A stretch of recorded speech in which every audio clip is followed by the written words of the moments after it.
Hello, my name is Keith Bailey. I'm here to do a quick recap on NFL Week 10.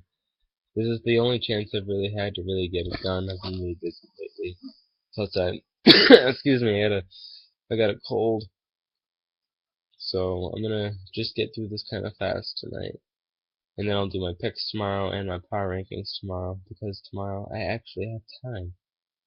So, first game, Redskins at Vikings. Washington, you were my long shot on NFC East winner, just didn't pan out. There's still a chance, but it just looks slim now. Good win by Minnesota. Next game, Bills at Steelers. The Steelers in this one, they didn't let me down. The Bills played tough, but they just weren't able to keep up with the Steelers, who I don't think their defense was going to take another beating like it did last week. Next up, Bengals at Ravens. I actually saw the Hail Mary at the end of that game. That was really nice. Very nice catch and good concentration by AJ Green. But they weren't able to. They gave all their fans false hope after that Hail Mary because the Ravens just ended up winning in overtime. Good win by Baltimore.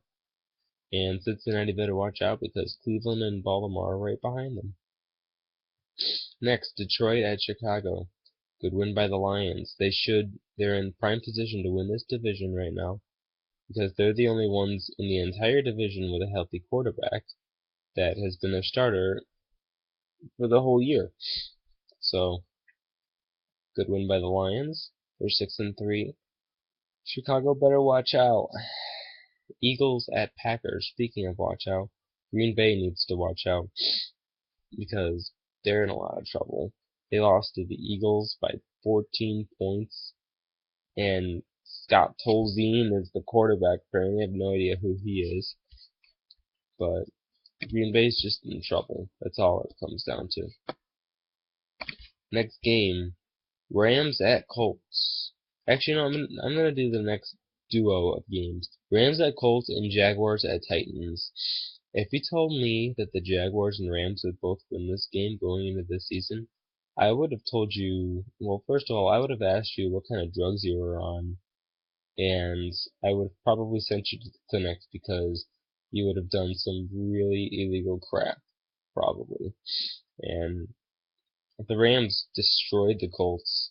I mean, it wasn't pretty, 38-8, and of course the Colts lose, and Tennessee, being a Titans fan has its quirks, where we have a prime opportunity to get into position to snatch the division lead from Indianapolis's grasp, and we lose to the freaking Jaguars in Tennessee.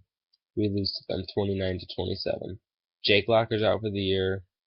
Things just look really bad. If we can't win this Thursday night game against Indianapolis,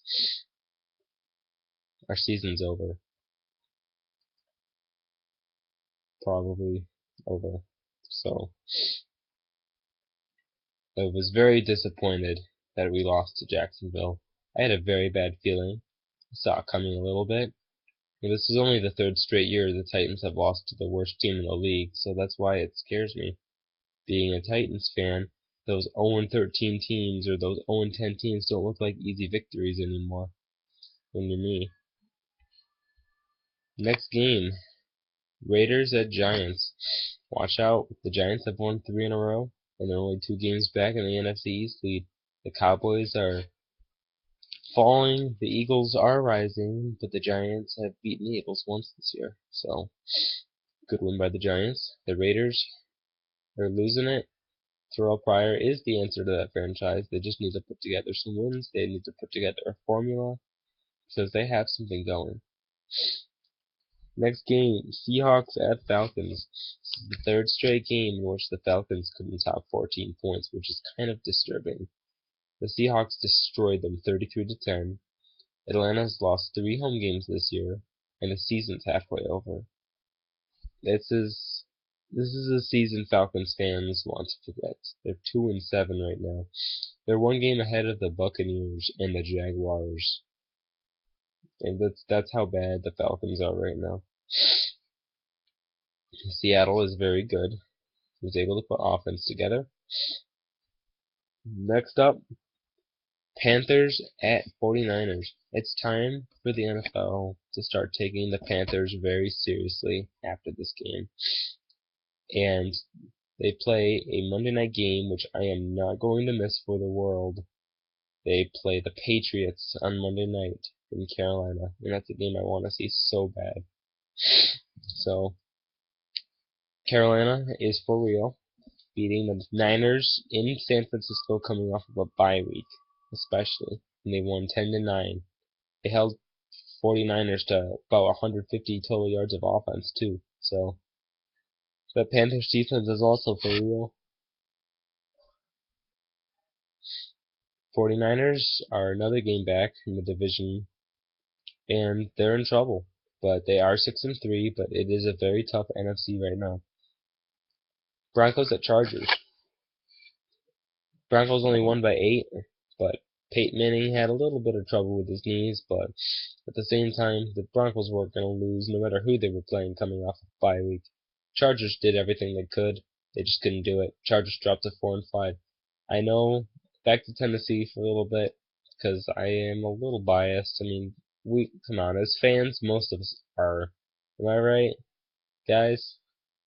But we lost, but on a plus note, every single team that we were tied with lost too. The Dolphins lost. The Chargers lost. The Colts lost. They were ahead of us, but them losing really helped. The Raiders lost. The Bills lost. The Bengals lost, but the Ravens did win. And just the Texans lost. It was a good week. So pulling out the win would have been nice, but you know what? I'm done talking about it. Should be, would be, could be. Shoulda, woulda, coulda. Speaking of Texans, guess who lost in Arizona? 27-24. The Texans just keep coming this close to winning their games. Just this close. They're not able to close it out. They were down by 10 in this game, though. The Cardinals are 5-4. The Arizona Cardinals are 5-4 right now, with one of the easiest schedules coming up. They play the Jaguars next, but of course, what am I to say anything about the Jaguars? Alright, but Arizona they're looking pretty good right now. They could sneak up on some teams. Cowboys at Saints.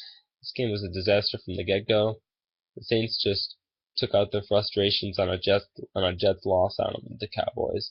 So, and I would just say this real quick. There are way too many Tony Romo haters out there. I know that in prime time sometimes he doesn't meet up to what he can do, or he throws a crucial interception at a time, but this season in particular, look at it. Look at this.